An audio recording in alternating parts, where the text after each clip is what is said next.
Kisah ini terjadi pada tahun 2004 dan waktu itu saya masih duduk di bangku SMA. Kejadian ini terjadi di lokasi wana wisata air terjun Kakek Bodo, Pasuruan, Jawa Timur. Saya dan teman-teman yang tergabung di dalam Karang Taruna 74 Desa Betro saat itu mengadakan acara camping sebagai rutinitas di kala hari libur sekolah. Kami berangkat pada hari Jumat sore menuju wana wisata air terjun Kakek Bodo. Hari telah gelap ketika kami tiba dan langsung membangun tenda. Tenda didirikan terpisah antara tenda laki-laki dan tenda perempuan. Pada keesokan harinya, hari Sabtu siang, kita berencana ingin mandi di air terjun Kakek Bodo. Berangkatlah kita bersebelas, termasuk saya bersama adik kandung saya yang bernama Ferry. Setibanya di air terjun, kita bersebelas sempat berselfie ria. Di sini mulai kisah mistisnya. Saya dan adik saya melihat sebatang tanaman seukuran lidi yang sangat pendek, berukuran sekitar 10 cm di lokasi air terjun. Yang anehnya batang tanaman itu bergerak meliuk-liuk seperti ular. Dengan polosnya saya dan adik saya mengambil sebuah botol dan memasukkan batang tanaman itu ke dalam botol. Hari mulai sore, tiba saatnya untuk kembali ke tenda. Di dalam perjalanan pulang, tiba-tiba tercium wangi bunga melati yang sangat tajam. Lalu saya pun bertanya kepada adik saya, "Kamu mencium wangi melati nggak, Fer?" Adik saya menjawab, "Iya, Kak."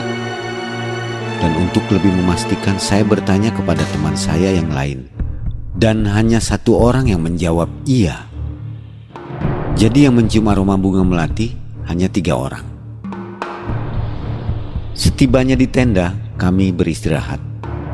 Tak lama kemudian salah seorang anggota rombongan kami tampak gelisah karena kehilangan dompetnya. Kami pun membantu mencarikan dompet itu ke semua tenda, tapi tidak menemukannya. Kami berinisiatif untuk kembali ke air terjun untuk mencari.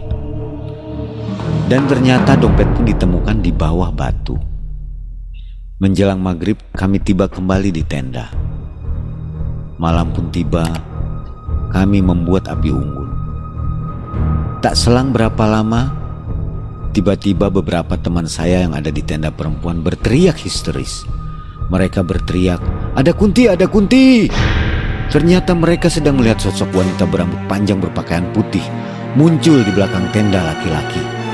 Suasana pun berubah menjadi mencekam.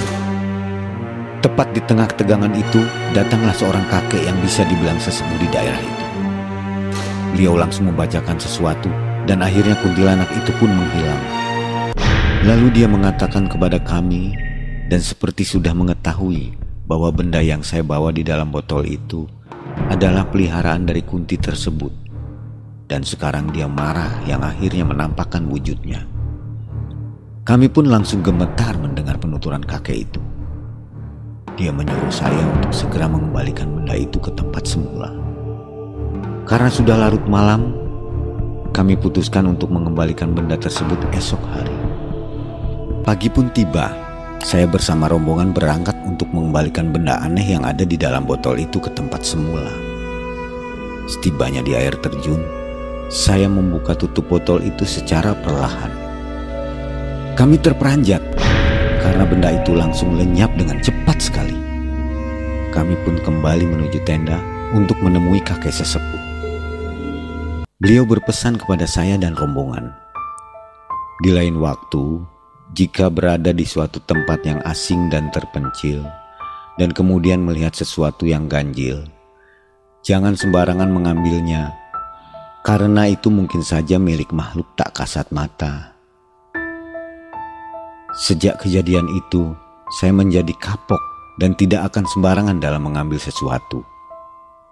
Alhamdulillah, akhirnya saya dan rombongan pun pulang kembali ke rumah masing-masing dengan selamat.